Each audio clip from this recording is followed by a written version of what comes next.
நல்லா சிரிங்க சிரிங்க பாவா. சார் எடிட்டர் வீடியோ அழிச்சிட்டான் சார். பாவா சிரிக்காதீங்க. அவன் பெரிய வில்லங்க பிடிச்சவனா இருப்பா போல இருக்கு பாவா.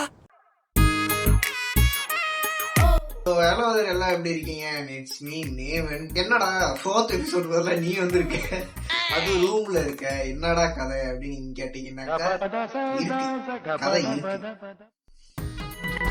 4th எபிசோட் நக்கிட்டு போயிடுச்சு. அசையாத மரம் ஒன்று உய்ந்தது கீழே. ஆக்சுவலா பிளான் என்னன்னா 4th எபிசோட் கொடுத்தது பிளானே கிடையாது. 3rd எபிசோட கண்டினியூ பண்ணி அங்கேயே முடிக்கிறது தான் பிளான். ஆனா ஒரு பக்கி பயலால நடந்த ஒரு விஷயம்னா இப்போதைக்கு வீடியோ இல்லாம போச்சு. சரி, என்ன விஷயம் அப்படிங்கறதான் இந்த வீடியோ நம்ம பார்க்க போறோம். ஓகே, நான் ஃபர்ஸ்ட்ல இருந்து வரேன். ஸோ எங்கேருந்து இது ஆரம்பிச்சிச்சுனாக்கா, எனக்கு தெரிஞ்ச பையன் ஆக்சுவலா ஃப்ரெண்டு எனக்கு ஆன்லைன் ஃப்ரெண்டு பக்கத்துல இருக்கான் அப்படின்னு சொல்லி எல்லாம் மீட் பண்ணி எல்லாம் பேசி எல்லாம் முக்கியமா தான் போயிட்டு இருந்துச்சு. ஒரு நாள் தைப்பூசம் சீரிஸ் பண்றதுக்கு முன்னாடி ஒரு நாள் வந்துட்டு என்கிட்ட பேசுறப்ப, அண்ணன் நான் உங்களுக்கு எடிட் பண்ணி தரேன். யோசிச்சேன் என்ன இவனே வரான் அப்படின்னு சொல்லிட்டு நான் யோசிச்சேன். ஓகே சரி, பிரச்சனை இல்லை, அவனே எடிட் பண்ணி தரான். ஸோ அந்த டைம்ல நாங்களாம் 2 பேரும் ரொம்ப க்ளோஸ் ஆகணும். ஸோ ஓகே நம்ம எடிட் பண்ணலாம், நீ எடிட் பண்ணி கொடு, நான் வீடியோ அப்லோட் கொடுக்குறேன், நான் எடுத்து தரேன் அப்படின்னு எல்லாம் பிளான் பண்ணிட்டோம். எல்லாம் பெர்ஃபெக்டா போச்சு. தைப்பூசம் சீரியஸை முடிச்சுட்டு நான் கரெக்டா கேரளா இருந்து ஜேபிக்கு வந்துட்டேன். ஜேபியில வந்துட்டு இவனுக்கு ஃபுட்டேஜ் எல்லாம் ஏற்றி எல்லாம் கொடுத்துட்டு செகண்ட் எபிசோட் எல்லாம் ஏற்றி கொடுத்துட்டு விட்டுட்டேன். 3rd எபிசோட் வந்துட்டு நான் எடிட் பண்ணேன். 4th எபிசோட் வேணும்னு சொன்னப்ப அண்ணன் என்னோட சிஸ்டம் கொஞ்சம் கோளாறு ஆயிடுச்சு, எனக்கு உங்களோட சிஸ்டம் கொடுக்குறீங்களா அப்படின்னா, சிஸ்டம்னா பிசி கொடுக்குறீங்களா, சரிப்பா நீ எடுத்துக்கப்பா அப்படின்னு நான் சொன்னேன். மறுநாள் எடுத்து வந்து கொடுத்தான். அண்ணன் உங்க பிசி லாக் ஆயிடுச்சு. என்ன லாக் ஆயிடுச்சு புரியலையே அப்படின்ட்டு நானும் தட்டி பூரா பாக்குறேன். என்னென்ன பண்றேன் புரியவே முடியல. லைக் எப்படின்னா பாஸ்வேர்ட் போனோம்னா அந்த பாஸ்வேர்ட்லாம் புரியவே முடியல. என்னடா கதை அப்படின்னு சொல்லிட்டு நான் அப்படியே பாத்துக்கிட்டு இருக்கேன். என்ன தாண்டா ஆச்சு அப்படின்ட்டு தெரியலண்ணே, ஏதோ ஒரு அப்டேட்டுங்கிற பட்டன் வந்துச்சு, தட்டனே அப்படின்னா. அப்டேட்டா? நான் யோசிக்கிறேன் என்ன அப்டேட் வந்தாலும் ஒன்றும் நடக்காது அப்படின்னு யோசிக்கிறேன். ஆனா இப்ப வரைக்கும் எனக்கு தெரியாது அவன் என்ன பண்ணா, எதனால லாக் ஆச்சு, எனக்கு எதுவுமே தெரியாது. எனக்கு அந்த டைம் இருந்த ஒரே சாய்ஸ் ரீபூட் பண்ணணும். ஸோ ரீபூட் பண்ணாதான் வந்துட்டு இந்த பிசி வந்துட்டு திருப்பி ஸ்டார்ட் பண்ண முடியும். பட் ஆனால் ரீபூட் பண்ணிட்டா இருக்கிற ஃபுட்டேஜ் எல்லாம் கண்டிப்பா அழிஞ்சிடும்னு தெரிஞ்சிருச்சு. அப்ப பக்கத்துல நின்று இதே ரூம்ல தான் பக்கத்துல நின்று ஒரு வார்த்தை சொன்னான். அவ்வளவு வேணும் எனக்கு அப்படியே ஏறி உக்காந்துச்சு. ஐயோ சாமி, அந்த ஒரு இதுதான் போட்டு அடிச்சேன், ஏறி அடிச்சுட்டு நான் சொன்னேன் இதுக்கப்புறம் எடிட் பண்றான் அதை பண்றேன்னு வந்தேன்னா சாவ அடிச்சுடுவேன்ட்டு. அங்கே இருந்துதான் தைப்பூசம் சீரிஸ் ஸ்டாப் ஆயிடுச்சு. அதுக்காகிட்டு நான் வந்துட்டு கொஞ்ச நாள் பிரேக் எடுத்துக்கிட்டேன். ஏன்னா எனக்கு அந்த மூட் இல்ல, எனக்கு விளாக் பண்றது இது செய்யணும் அது செய்யணும், நான் ப்ரிப்பேர்டாவும் இல்ல, ஒரு சரியான மன நிலைமையிலயும் நான் இல்ல. ஸோ அதனாலதான் நான் அப்படியே தள்ளி போட்டு அப்படியே போனதுதான். அதுக்காகிட்டு தான் வந்தது இந்த டிசாரு சீரிஸ். 3rd எபிசோடு கொடுத்துட்டு, அதாவது 4th எபிசோடு சொன்னேன்ல, ஸோ அதெல்லாம் கண்டினியூ ஆகிதான் 3rd எபிசோடோட வர்றது.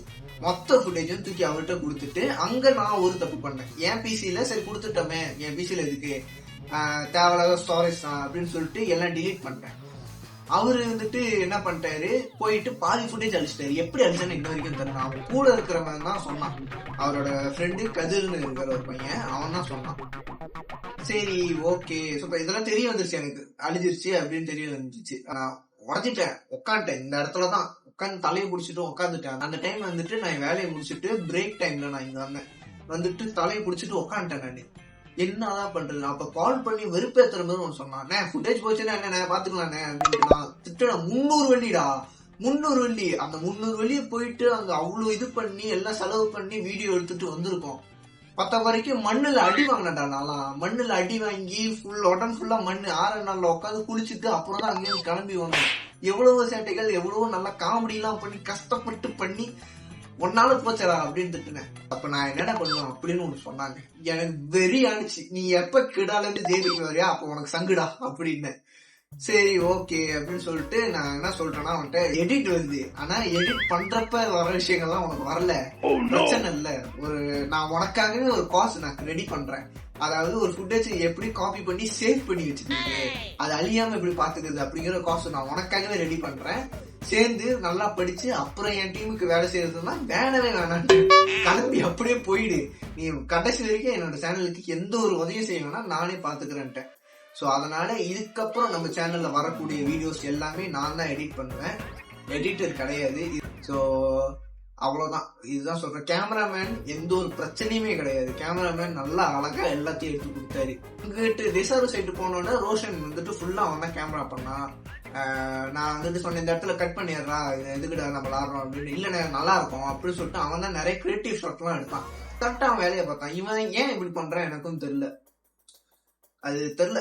இன்னும் நிறைய பேர் கேட்டுக்கிட்டு இருக்கீங்க எடிட்டர் யாரு ரிவீல் பண்ணுங்க அப்படின்னு கேட்டுக்கிட்டு இருக்கீங்க. என்னோட இன்ஸ்டா ஃபீட்லயும் வந்து கேக்குறீங்க, நம்மளோட சேனல் கமெண்ட்லயும் ஒருத்தர் வந்து கேட்டாரு. அவர் யாரையாலும் என் நண்பன் தான், யாரா சீக்ரெட். ஏன்னா அவங்க அப்பா அம்மாவுக்கு வந்துட்டு இவன் எடிட் வேலை பண்றது பிடிக்கல.